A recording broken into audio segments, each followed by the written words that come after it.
नमस्कार, बहुत बहुत स्वागत है आप सभी का। आप देख रहे हैं न्यूज 18 राजस्थान। आप सबके साथ मैं हूं प्रियंका राय। देश के कई राज्यों में लंपी वायरस के कारण पशुओं की मौत जारी है। अभी तक इसका कहर देश के 12 राज्यों के 165 जिलों तक पहुंच चुका है, जिसके कारण 11 लाख से ज्यादा पशु इस वायरस से संक्रमित हो चुके हैं। 50,000 से ज्यादा पशुओं की मौत भी हो चुकी है। जितनी तेजी से ये पशुओं को अपनी चपेट में ले रहा है, उसे देखते हुए इसे महामारी घोषित करने की मांग की जा रही है। अब खबर आ रही है कि कुछ जगहों पर इंसानों में भी लंपी जैसे लक्षण दिख रहे हैं। अगर सच में ऐसा हुआ है तो ये बड़ा संकट बन सकता है। इसीलिए लंपी को हल्के में लेने की गलती नहीं की जा सकती। त्योहारों का सीजन भी आ रहा है। ऐसे में अगर लंपी का संक्रमण और फैला तो त्योहारों की रंगत भी फीकी पड़ सकती है। आज हम इसी मुद्दे पर चर्चा करेंगे।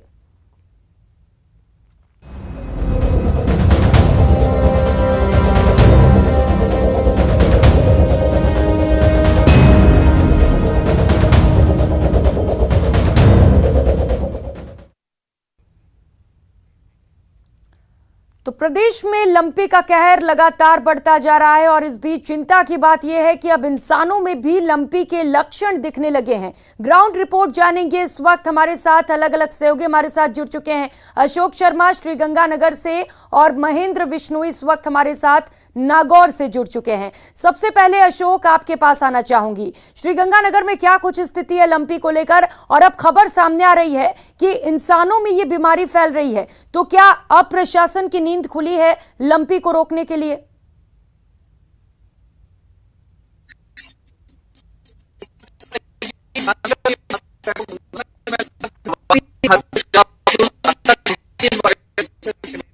अशोक की आवाज क्लियर नहीं आ रही है, कोशिश करिए ठीक करने की। उससे पहले महेंद्र, अब आपके पास आना चाहूंगी। नागौर की स्थिति बताइए जरा, लंपी को लेकर क्या कुछ आंकड़े हैं और क्या कुछ कोशिशें प्रशासन की ओर से की जा रही हैं कि जल्द से जल्द लंपी पर काबू पाया जा सके?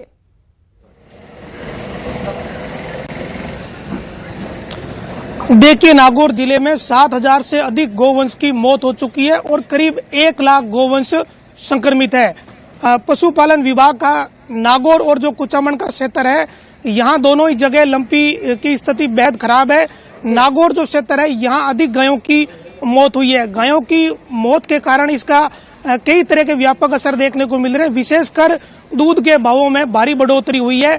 जहां पहले गाय का दूध 40 रुपए लीटर तक मिल रहा था और भैंस का दूध 50 से 60 रुपए लीटर मिल रहा था, वहीं गाय का दूध अब करीब 60 रुपए लीटर हो गया है और भैंस का दूध 80 रुपए से लेकर 85 रुपए लीटर तक हो चुका है। यहाँ नागौर में जो प्रशासनिक व्यवस्थाएं हैं वो अपनी जगह है, लेकिन लोग जो है ना वो अपने स्तर पे खूब प्रयास कर रहे हैं ताकि गायों की जान बचाई जा सके। हम इस समय नागौर के कांजी हाउस में मौजूद है। यहाँ जो शहर के जो लावारिस और आवारा गोवंश है, इनको लाया जाता है। यहाँ देखिए, जो भी खेतों में काकड़ियां और मतीरे हुए हैं, ये गायों को डाले जा रहे हैं ताकि गायों की इम्यूनिटी गोवंश की बढ़ सके और ये मजबूती से इस बीमारी का मुकाबला कर सके। तो कहीं ना कहीं जो प्रयास है वो लोगों के स्तर पर अधिक हो रहे हैं, ना कि प्रशासनिक स्तर पर। प्रशासनिक स्तर पर जो प्रयास होने चाहिए वो पूरी तरह से नहीं हो रहे। इसी का नतीजा है कि अब तक 7,000 गोवंश नागौर जिले में इस बीमारी की चपेट में आ चुके हैं और 1 लाख गोवंश संक्रमित है। हमारे साथ स्थानीय लोग हैं, इसका क्या असर हुआ इनसे जानते हैं। नागौर शहर में इस बीमारी के कारण अब जो गाय और भैंस के दूध में कितना अंतर आया है भावों में? पहले गाय का दूध 40 रुपए किलो था, अब 50-60 रुपए किलो हो गया है और कई लोग बर्बाद हो गए। इन गाय जो गायों को दूध का धंधा करते थे, उनकी गायें काफी खत्म हो गई है। जिसके पास 8 गायें थी, उसके पास 1 गाय बची है। बीमारी बड़ी भयंकर थी, वो कोई संभालने वाला नहीं था। ना गवर्नमेंट की तरफ से हमारी कोई हेल्प की गई थी, ना इनका कोई ट्रीटमेंट आया।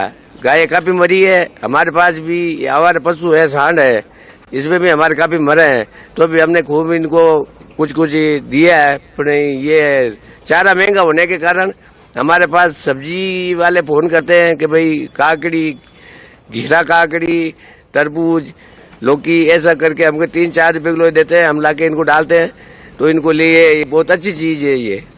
देखिए, एक असर ये भी है कि चारा भी अब महंगा है। जी। जो गायों का और भैंस का दूध महंगा हुआ, इससे आपके जीवन पर कितना असर पड़ा? पहले आपको 40 रुपए लीटर मिल रहा था, अब 60 रुपए लीटर मिल रहा है। कमाई कम है तो दूध महंगा हो गया ना, तो असर तो सारा ही पड़ता है। गाय का दूध 60 रुपए किलो मिल रहा है, भैंस का 75-80 मिल रहा है।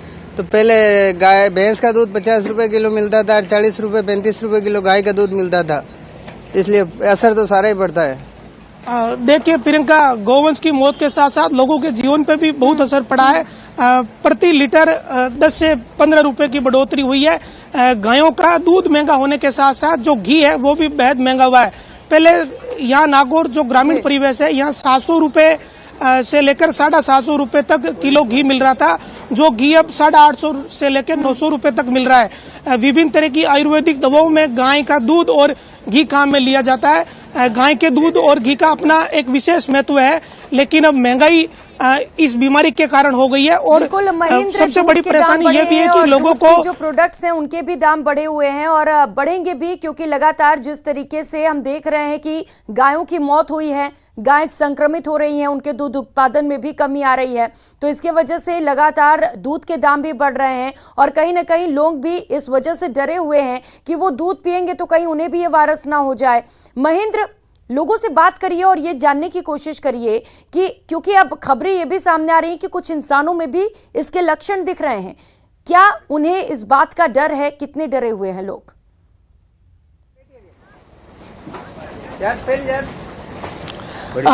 देखिए, गायें जो बीमार हुई है तो अब क्या लोगों को ये भी डर सता रहा है कि कहीं जो गायों में बीमारी आ गई है कहीं वो इंसानों में नहीं आ जाए, इसका डर भी सता रहा है क्या? काफी लोग पूछते हैं, दूध भी नहीं लेते हैं तो पूछते हैं गाय का दूध लें तो बीमारी लग सकती है। ऐसा कुछ भी नहीं है, उन्हें डर तो जरूर सता रहा है सर। क्या स्थिति, लोग डरे हुए हैं क्या? बिल्कुल डरे हुए हैं सर, अपने को इंसानों को नहीं हो जाए ये बीमारी, इसलिए दूध कम खाते हैं, गाय का भैंस का ज्यादा लेते हैं। अभी क्या स्थिति है, गायों का दूध लोग ले रहे हैं क्या? गायों का दूध बिल्कुल नहीं ले रहे सर। गायों को दूध लेने से डर रहे हैं लोग कि गाय को जो बीमारी हुई है जो अपन को ही हो जाएगी वो। भैंस का दूध ले रहे हैं, भैंस का दूध मतलब 85-80 रुपए किलो बिकने लगा है, पहले 50 रुपए किलो ही था। महंगाई हो गई और लोगों में डर भी है। लोगों में डर भी है, भैंस का दूध ज्यादा बिक रहा है, अभी गाय का दूध बिल्कुल कम बिक रहा है, नहीं बिक रहा है अभी। तो देखिए, ये असर तो है, जागरूकता का भी अभाव है और लोगों में डर भी है, क्योंकि काफी लंबे समय से ये बीमारी चल रही है और जिस तरह सरकारी आंकड़े हैं वो भी भयानक है। तो सरकारी आंकड़ों के अलावा अगर स्थिति होगी तो वो कितनी भयावह होगी, निश्चित तौर पे इसी कारण से लोगों में डर है और लोग कहीं ना कहीं चिंतित है कि जो बीमारी आज गौवंश में है कहीं वो इंसानों में नहीं फैल जाए। जी बिल्कुल महेंद्र, और ये बड़ी चिंता की बात भी है, लोगों को परेशान होना भी चाहिए। लेकिन एक जो बड़ी वजह महेंद्र हम देख रहे हैं लगातार आंकड़ों की बढ़ोतरी में, वो ये भी है कि सही तरीके से निस्तारण नहीं किया जा रहा है गायों का। जो लंपी से ग्रसित गायों की मौत हो रही है उन्हें खुले में फेंक दिया जा रहा है। नागौर में क्या कुछ तस्वीरें हैं, क्या वहां पर सही तरीके से गायों का निस्तारण हो पा रहा है?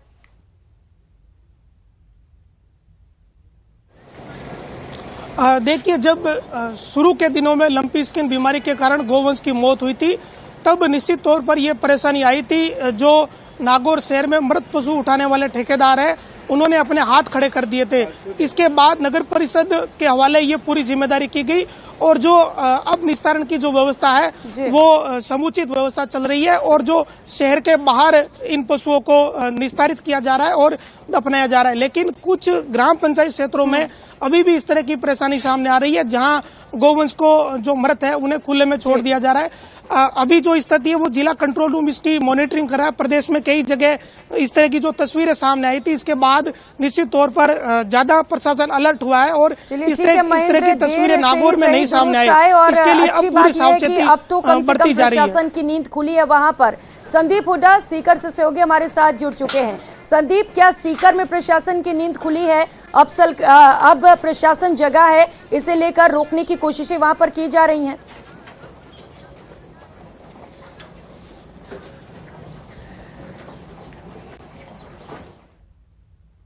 देखने को मिल रही है। अगर पहले हम आंकड़ों पर गौर करें और सीकर की बात करें तो प्रशासन जो है अभी भी 2500 से ज्यादा गायों की मौत ही बता रहा है। लेकिन हकीकत में अगर किसानों से और बाहर अगर हम लोगों से बात करें तो तकरीबन लोगों का यह मानना है कि करीब 50,000 से ज्यादा गायों की मौत अकेले सीकर जिले में हो चुकी है। इसके साथ साथ अगर बात करें दूसरे जो प्रोडक्शन जो गायों से होता है, इस वक्त जो सीकर जिले की डेयरियां और आसपास के जो किसानों के यहाँ से जो दूध आता है वो इस सीजन में हर साल की बात करें तो तकरीबन 6 लाख लीटर का उत्पादन पर डे सीकर में होता है। लेकिन आज इस वक्त 3 लाख लीटर के आसपास जो दूध है उसका उत्पादन हो रहा है, यानी कि दूध का जो प्रोडक्शन था वो बिल्कुल आधा रह गया है। इस वक्त हम क्वारंटाइन क्षेत्र पर है जहां पर जो लंपी से जो पीड़ित गोवंश है उसको आप हमारे पीछे देख सकते हैं। और व्यवस्थाओं की बात करेंगे, सरकार किस तरह की व्यवस्था करती है और जो आमतौर पर जो जनसहयोग से किस तरह की व्यवस्था है, लोग हैं, कुछ किसान हैं और यहाँ के स्टाफ है, पहले हम इनसे बात करेंगे। वैसा किस तरह की व्यवस्थाएं यहाँ पर की जा रही है और सरकार की तरफ से किस तरह? हमारे यहाँ सरकार की तरफ से कोई विशेष व्यवस्था है नहीं। जो जरूरी संसाधन है, जो जरूरी दवाएं हैं वो भी सरकार हमें मुहैया नहीं करा रही है। ये तो हमारी जो लोकल जो प्रबंध कमेटी है, यहाँ की प्रबंध समिति जो है वो ट्रस्टी और दानदाताओं के सहयोग से जो भी हम दवाई, इनके लिए खाने का सामान आदि मतलब खरीद करके रखते हैं। बाकी सरकार की तरफ से कोई विशेष है नहीं। कुछ जरूरी दवाइयाँ, कोई बहुत कम नाम मात्र की दवाइयाँ सरकार की तरफ से मुहैया कराई जा रही हैं और बाकी सरकारी डॉक्टर की कोई विजिट है नहीं अभी तक। कल एक डॉक्टर साहब यहाँ आके विजिट करके गए थे। तो सारी व्यवस्था जो है वो अपने स्तर पर या जो दानदाताओं से सरकार की तरफ से कोई बहुत ज्यादा व्यवस्था है नहीं। यहाँ के डॉक्टर हमारे साथ, हम इनसे करेंगे। खुले में गायों को फेंक दिया जाता है, समय पे डिस्पोजल नहीं हो पाता और उससे किस तरह की बीमारियां आगे बढ़ सकती हैं और अभी क्या व्यवस्था है? जो गाय हम फेंकते हैं उनसे मत ज्यादा होते हैं, वो मत चढ़ा के यहाँ ज्यादा दूरी नहीं, यहाँ पे स्वस्थ गाय पे बैठते हैं तो उनसे ये वापस बीमार हो जाती हैं। रिकवर गाय लगभग हो रहे हैं, घाव ज्यादा बन रहे हैं, घाव की ज्यादा प्रॉब्लम होती है। कई बार यहाँ पट्टियों की थोड़ी व्यवस्था नहीं हो पाती है तो हम कहते भी हैं पर वो टाइम पे मिल नहीं पाता है। एक बार किसान नेताओं से भी हम बात करेंगे, गाँव में किस तरह की स्थिति है और दूध का प्रोडक्शन कितना घटा है, क्या व्यवस्था सरकार की तरफ से की जा रही है? गाँव के अंदर जो रामगढ़ का जो इलाका है उसके अंदर तो बहुत खतरनाक मतलब और दिक्कत यही है कि समझ में नहीं आ रहा है, जो प्रशासन दावे कर रहा है कि गायों को दवाइयां दी जा रही हैं, उपचार दिए जा रहे हैं, वो कहां पर दिए जा रहे हैं? क्योंकि लगातार इसे लेकर हम ग्राउंड रिपोर्ट दिखा रहे हैं, आंकड़ों में भी हेराफेरी की जा रही है। अशोक एक बार फिर से सहयोगी हमारे साथ जुड़ चुके हैं। अशोक, तस्वीरें बेहद परेशान करने वाली हैं, आंकड़ों में हेराफेरी की जा रही है, प्रशासन की ओर से मदद नहीं मिल रही है, क्या हाल है श्रीगंगानगर में? यदि बात की जाए तो किसी भी पशुपालक से जाकर हमने बात करी तो उन्होंने ये कहा कि ना तो हमें सरकारी सहायता चिकित्सा के रूप में मिल पाई, ना दवाइयों के रूप में मिल पाई है। बेशक राज्य सरकार के साथ साथ पशुपालन विभाग लगातार दावे कर रहा है कि उनकी तरफ से हर संभव प्रयास किया जा रहा है। कुछ ही दिनों पहले श्रीगंगानगर जिले के प्रभारी मंत्री गोविंद राम मेघवाल यहाँ श्रीगंगानगर जिले के दौरे पे आए तो उन्होंने भी ये कहा कि जब तक हमें केंद्र सरकार इसे महामारी घोषित नहीं कर देती तब तक हम उन पशुपालकों को कोई आर्थिक सहायता भी नहीं दे पाएंगे जिनके पशुधन की इस लंपी स्किन संक्रमण से मौत हो चुकी है। लेकिन अब देखिए, श्रीगंगानगर की मोटे तौर पर बात करें प्रियंका, तो लगभग अब जो आंकड़े हैं वो लगभग 89,000 है, लेकिन जो संक्रमित पशुधन की जो मौत के आंकड़े हैं वो 4,700 के पार हैं। पिछले 10-12 दिनों से जिस तरह से श्रीगंगानगर जिले में मौसम में बदलाव हुआ, टेम्परेचर जो राइज हुआ, हवा से जो मॉइस्चर गायब हुआ, उसकी वजह से एक जो इन्फेक्शन रेट थी वो काफी कम हो गई है। और सबसे खास बात और सबसे अच्छी खबर ये भी कही जा सकती है मोटे तौर पर कि जो श्रीगंगानगर जिले में मोर्टेलिटी थी वो मोर्टेलिटी भी काफी हद तक कम हो गई है। लेकिन सबसे ज्यादा जो इम्पैक्ट आया, अब पोस्ट लंपी किसको नहीं कह सकते, लेकिन ड्यूरिंग लंपी जो हमारे पास जो इम्पैक्ट आ रहे हैं वो इम्पैक्ट आ रहा है मिल्क प्रोडक्शन को लेकर, क्योंकि दूध का प्रोडक्शन 30 से 40% तक घट गया है। आने वाला जो सीजन है वो त्योहारी सीजन है और त्योहारी सीजन के दौरान दूध की डिमांड भी ज्यादा होती है और इस समय दूध का प्रोडक्शन कम होने की वजह से दूध की कीमतों में पहले ही उछाल आ चुका है। सरस ने 2 रुपए प्रति लीटर तक के दाम बढ़ा दिए हैं, तो डेयरी संचालकों को भी डिमांड की पूर्ति करने के लिए पंजाब और यहाँ तक कि हनुमानगढ़ से दूध की सप्लाई लेनी पड़ रही है, वो भी महंगे दामों पर। तो निश्चित तौर पर मिल्क प्रोडक्शन तो घटा है, लेकिन जो मिल्क प्रोडक्ट हैं उनकी कीमतें भी बढ़ी है। हमारे साथ यहाँ के डेयरी संचालक हैं, उनसे बात करने का प्रयास करेंगे कि आखिर वस्तु स्थिति क्या है और किस तरह से इस समय मिल्क प्रोडक्शन को लेकर आप क्या देखते हैं। अभी आप मेरे को ये बताएं कि क्या पोजीशन है इस समय दूध प्रोडक्शन को लेकर गंगानगर में? पहले से गंगानगर में सुधार है, के मामले में पहले जो लंबी वायरस का बहुत ज्यादा प्रकोप था उससे कम हुआ है, 30% के आसपास रह गया है। तो दूध में पहले से काफी सुधार है। यानी कि अब यदि हम अगले 15 से 20 दिनों की बात करें तो क्या लग रहा है, दूध की जो सप्लाई और डिमांड में जो शॉर्टेज थी वो कवर होती हुई कहीं दिख रही है? ये दीपावली तक तो ऐसा ही रहेगा, उसके बाद में कवर हो जाएगी। लेकिन दूध और दूध के प्रोडक्ट्स हैं, पनीर है, दही है, चीज है, इनकी रेट तो बढ़ ही चुकी है। हाँ, इनका काफी रेट बढ़ गया इस बार। तो इस बार क्या दिवाली पर जो मिठाई मिलेगी उपभोक्ताओं को वो लग रही है कि इस बार थोड़ी महंगी होगी? हाँ, इस बार पॉजिटिव मिलेगी थोड़ी।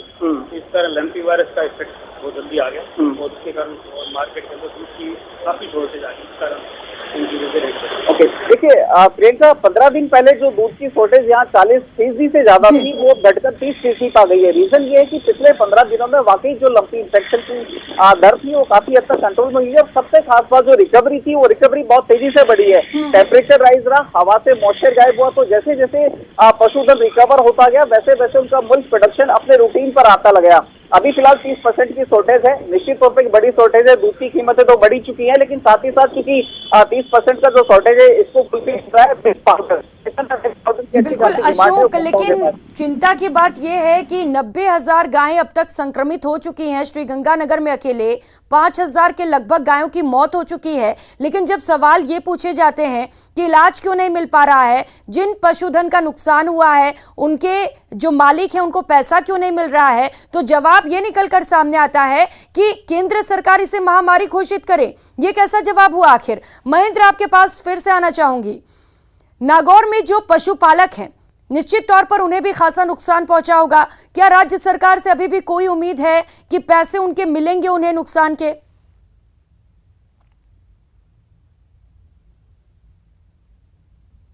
प्रियंका, कई पशुपालक ऐसे हैं जिनके एक ही घर में 3 से 4 गायों की मौत हुई है। जो लोग छोटी डेयरी चलाते हैं, जो लोग 10 या 12 गायों के भरोसे अपना पूरा जीवन यापन कर रहे थे, उनके 3-3, 4-4 गायों की मौत हो चुकी है। अभी अशोक बता रहे थे कि मौसम में बदलाव के कारण निश्चित तौर पर यह कमी हुई है। ये प्राकृतिक मदद मिली है, जो प्रशासनिक मदद मिलनी चाहिए, जो सरकार से मदद मिलनी चाहिए, वो कहीं नहीं मिली है। अभी जरूरत इस बात की है कि गाँवों में हर घर ऐसा है जहाँ पे गायें बीमार हुई है, लोगों के 10-10 हजार रुपए गायों के इलाज के लिए लगे हैं। अधिकतर घर ऐसे हैं जिनमें किसी घर में एक गाय की मौत हो गई, कहीं बछड़ी की मौत हो गई। तो ये स्थितियां बेहद भयानक है। प्राकृतिक मदद अपनी जगह है, मौसम में बदलाव आ गया तो मदद मिल गई, लेकिन ये मौसम फिर से बदलेगा तो फिर से अगर लंपी स्किन वापस ये वायरस अगर हावी हो गया तो स्थिति कितनी भयानक होगी। इसमें प्रशासन और सरकार को कोई ठोस कवायद करनी होगी। जो पशुपालक है जिनका पूरा जीवन ही इन गायों के भरोसे है, उनके लिए निश्चित तौर पर यह जो समय है बहुत संकट वाला है। आने वाले दिनों में दीपावली है, ऐसे में महंगाई भी बढ़ेगी और ये जो संकट है पशुपालकों के लिए ये एक बड़ा संकट है। और सरकार से लोग कई बार ये मांग कर भी रहे हैं, कई दिनों से ज्ञापन भी दिए जा रहे हैं कि इसमें कुछ न कुछ मदद की जाए, आर्थिक सहयोग किया जाए, ताकि लोग वापस सर्वाइव कर सके। जो पशु बीमार हो चुके हैं, जिन पशुओं की मौत हो चुकी है, वो पशुपालक वापस स्टैंड हो सके। ये डिमांड तो की जा रही है, अब सारा कुछ सरकार पर निर्भर है। जी बिल्कुल महेंद्र, अब सारा कुछ सरकार पर ही निर्भर है। सरकार क्या करती है, क्योंकि सरकार तो इससे पहले भी दावे कर रही है, प्रशासन तो इससे पहले भी दावे करता आ रहा है कि हमारी ओर से सभी कोशिशें की जा रही हैं, दवाइयां दी जा रही हैं, चिकित्सा दी जा रही है। लेकिन जब भी हम ग्राउंड रिपोर्ट जानने निकलते हैं तो हर जगह से कमोबेश यही तस्वीरें निकलकर सामने आती हैं। लोग यही कहते हैं कि प्रशासन की ओर से कोई भी मदद नहीं मिली। अशोक, क्या श्रीगंगानगर में लोगों को उम्मीदें हैं, मदद मिलेगी आगे?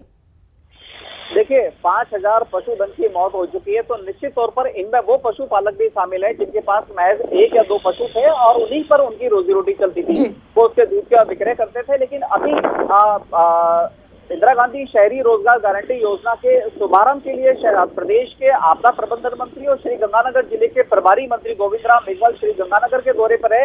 और यहाँ पर जब मीडिया ने उनसे सवाल किया कि जिस पशुधन की मौत हो चुकी है, जो पशुपालक इस समय आर्थिक तंगी के दौर से गुजर रहा है, क्या उसको किसी तरह का मुआवजा मिलेगा, तो उन्होंने कहा कि राज्य सरकार की तरफ से केंद्र सरकार को लंपी को महामारी घोषित करने का प्रपोजल बनाकर भेजा हुआ है। जब तक केंद्र सरकार इसे महामारी घोषित नहीं कर देती तब तक आपदा प्रबंधन विभाग के साथ साथ महामारी अधिनियम के तहत किसी भी पशुपालक को मुआवजा नहीं मिल पाएगा। यानी कि ओवरऑल जो राज्य सरकार ने अब जो गेंद है वो केंद्र सरकार के पाले में डाल दी है। लेकिन राज्य सरकार का ये दावा है कि वो हर संभव चिकित्सीय सुविधा पशु पालकों तक उपलब्ध करवा पा रही है, लेकिन किस हद तक मिल पा रही है उसकी बानगी आप और हम कई मर्तबा देख चुके हैं। और पशु पालकों ने भी सरकारी व्यवस्था पर भरोसा नहीं जताया, उन्होंने अपने ही स्तर पर निजी खर्चे पर अपने पशुधन का इलाज कराया ताकि उसका नुकसान कम से कम हो। एक पशुधन की औसतन कीमत 60 से 70 हजार रुपए होती है, तो पशुपालकों ने मजबूरी में ही सही 5 से 10 हजार रुपए प्रति पशु अपने इलाज पर खर्च करे हैं, न कि सरकारी व्यवस्थाओं और सरकारी चिकित्साओं का इंतजार किया उन्होंने। और मोटे तौर पर बेशक राज्य सरकार कितने ही दावे करे कि हम बहुत कुछ कर पा रहे हैं, बहुत कुछ पशुपालकों तक पहुंच रहा है, फील्ड में ऑन फील्ड ऐसा कुछ होता हुआ दिखाई नहीं दे रहा है। साथ ही साथ जो मुआवजे की जो मांग इस समय की जा रही थी पशुपालकों के द्वारा जिनके पशुधन की मौत हो चुकी है, उनको लेकर भी अब राज्य सरकार ने कहा है कि जब तक केंद्र सरकार इसको महामारी घोषित नहीं कर देती है तब तक इस पर कोई विचार नहीं किया जा सकता, न ही पशुपालकों को किसी तरह का बिल्कुल अशोक, बड़ा संकट है इस वक्त सभी पशुपालकों के लिए, मुश्किल की घड़ी है। लेकिन जब ऐसे बयान सामने आते हैं, इसमें भी राजनीति होती है, तो बेहद दुख भी होता है। श्याम चौधरी इस वक्त पाली से हमारे साथ जुड़ चुके हैं। श्याम, पाली से क्या कुछ तस्वीरें हैं, क्या कुछ आंकड़े हैं वहां पर?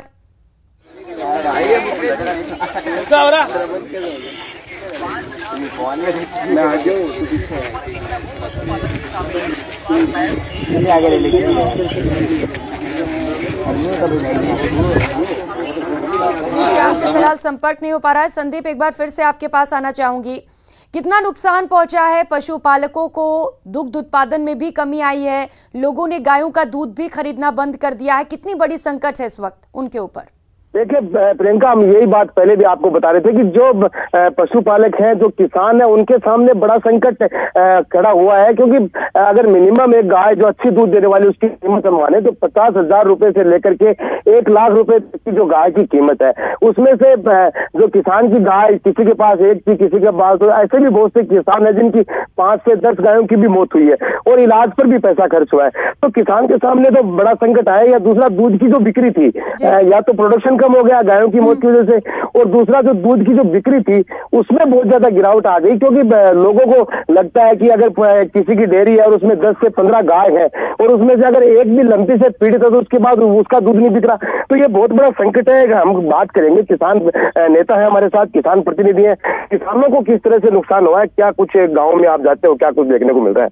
किसानों को बहुत काफी नुकसान हुआ है। किसानों की बहुत सारी गायें मरी हैं, ये आर्थिक नुकसान हुआ है। इसके साथ साथ दूध की बिक्री में काफी गिरावट आई है, क्योंकि लोगों में जो इस तरीके का मैसेज हो गया कि लंपी का दूध, गाय का दूध, अगर आप लंपी से पीड़ित गाय है उसका दूध अगर आप पिया है तो ये आदमियों में भी, व्यक्तियों में, इंसान में भी हो सकती है।